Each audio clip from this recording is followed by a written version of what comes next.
장편소설 그림자 속에 거인 폴론 낡은 외투 아래 숨겨진 진실. 제1장 퇴색된 풍경 속의 보석.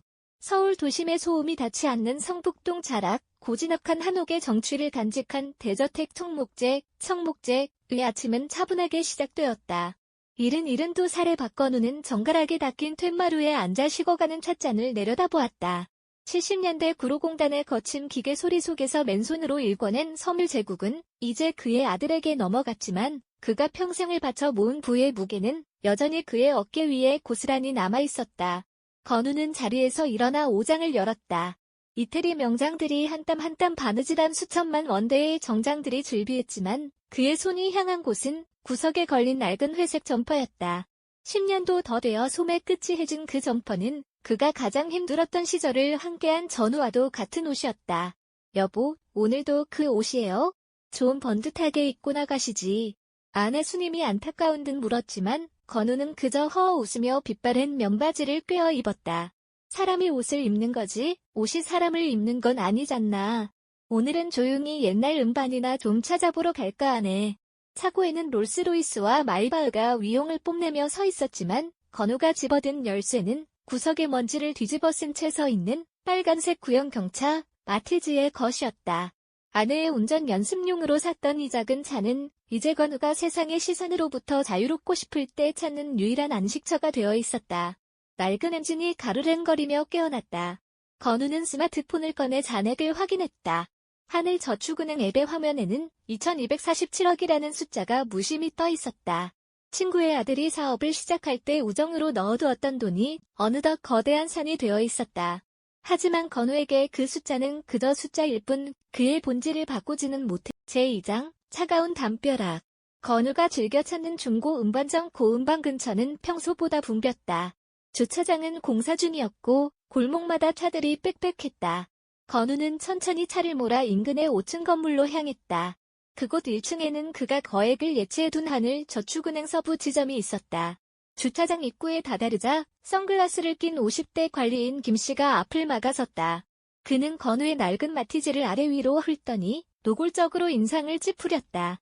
여기 자리 없어요. 차 돌리세요. 건우는 창문을 내리고 정중하게 말했다. 은행 업무 좀 보러 왔습니다. 잠시만 주차할 수 있을까요? 김씨는 콧방귀를 끼며 건우의 해진 점퍼 소매를 빤히 쳐다보았다. 은행 업무요? 할아버지, 여기 주차비가 10분에 1,000원이에요. 은행에서 예금이나 적금 정도는 해야 주차권을 주는데 할아버지가 무슨 예금을 한다고 그래요? 그냥 옆 가게 가려는 얌체 주차 아니에요. 건우는 가슴 한구석에 찌릿했지만 애써 평정심을 유지했다. 예금 상품도 좀 알아보고 주차권도 받으러 온 겁니다. 참. 대답은 잘하시네. 정 그러시면 저쪽 구석탱이에 대세요. 여기 정면 자리는 빅 전용이에요. 벤츠나 BMW 같은 좋은 차들 들어와야 하니까. 그때 흰색 벤츠 한 대가 매끄럽게 진입했다. 김씨는 건우를 밀쳐내듯 손짓하더니 벤츠를 향해 허리가 꺾일 듯 머리를 조아렸다. 어서 오십시오, 사장님. 이쪽으로 모시겠습니다. 건우는 씁쓸한 미소를 지으며 무릎 통증을 참고 차에서 내렸다. 낡은 운동화가 대리석 바닥이 닿는 소리가 유난히 크게 들렸다. 제3장 유리창 너머의 조롱. 은행 안은 차가운 에어컨 바람과 함께 정적만이 흐르고 있었다. 건우는 번호표를 뽑고 대기석에 앉았다. 주변의 시선이 따가웠다. 명품 가방을 든 중년 여성은 건우의 낡은 옷차림을 보더니 슬그머니 자리를 옮겼다. 마치 그의 가난이 전염이라도 될까 두려운 듯한 몸짓이었다. 25번 고객님, 3번 창구로 오세요. 건우는 천천히 몸을 일으켰다. 3번 창구에는 한지윤이라는 이름표를 단 젊은 여직원이 앉아 있었다. 그녀는 컴퓨터 화면만 응시한 채 고개도 들지 않았다. 무슨 업무세요? 주차권을 좀 받을 수 있을까 해서요. 그제야 한지윤이 고개를 들었다. 그녀의 눈에 비친 건우는 평범하다 못해 남루한 노인이었다. 그녀의 입술이 비틀렸다. 주차권은 예금이나 적금 가입 고객님께만 드려요. 100만 원 이상은 하셔야 하고요. 할아버지, 100만 원은 있으세요. 옆 창구에 강민호 대리가 낄낄거리며 끼어들었다. 지윤 씨, 너무 그러지 마. 할아버지가 쌈짓돈이라도 가져오셨을지 모르잖아. 두 사람의 비웃음이 섞인 대화가 창구를 넘어 건우의 귀에 꽂혔다. 건우는 낮게 숨을 내뱉으며 말했다. 일단 출금을 좀 하고 그중 100만 원을 정기예금에 넣으려 하네. 한지윤은 한심하다는 듯 한숨을 내쉬었다. 통장 있으세요? 아니면 카드라도. 핸드폰 어플로 확인이 가능할 텐데 마침 배터리가 나갔군. 신분증으로 조회가 되겠나.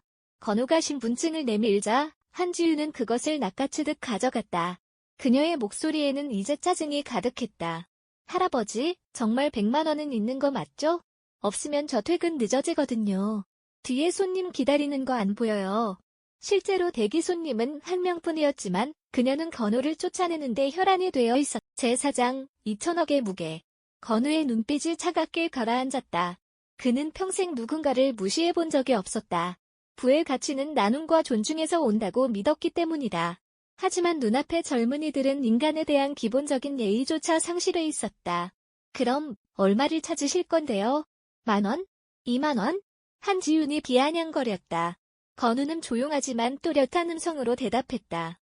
2천억. 전액 인출해주게. 순간 은행 안의 모든 소음이 멈췄다. 한지윤의 손가락이 키보드 위에서 굳었다. 그녀는 귀를 의심하며 다시 물었다. 네? 2천원이요? 아니, 2천억 원. 옆에 있던 강민호가 배를 잡고 웃음을 터뜨렸다. 하하, 2천억?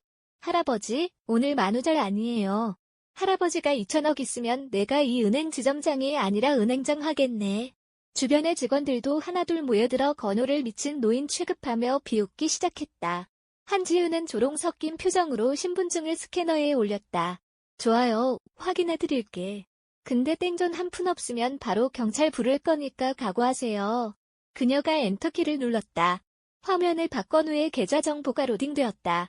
그리고 한지윤의 얼굴에서 핏기가 순식간에 가셨다. 예금 잔액 2,247억 원. 화면의 뜬령의 개수는 그녀의 상상을 초월해 있었다.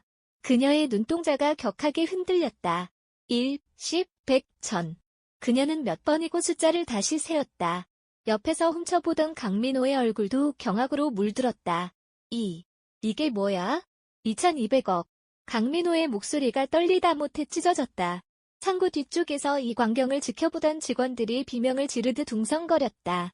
지점장님 나오셔야겠어요. 제5장, 붕괴하는 권위. 안쪽 사무실에서 장민석 지점장이 허겁지겁 뛰어나왔다. 그는 화면을 확인하자마자 무릎에 힘이 풀려 주저앉을 뻔했다. 박건우. 본점에서도 빅중의빈로 관리하며 절대 지점을 옮기지 않도록 특별 관리를 당부했던 그 전설적인 자산가였다. 장 지점장은 창구 밖으로 뛰쳐나와 건우 앞에 90도로 허리를 숙였다. 회장님, 제가 죽을 죄를 지었습니다. 직원들의 무례를 용서해 주십시오. 로비에 있던 손님들이 술렁이기 시작했다.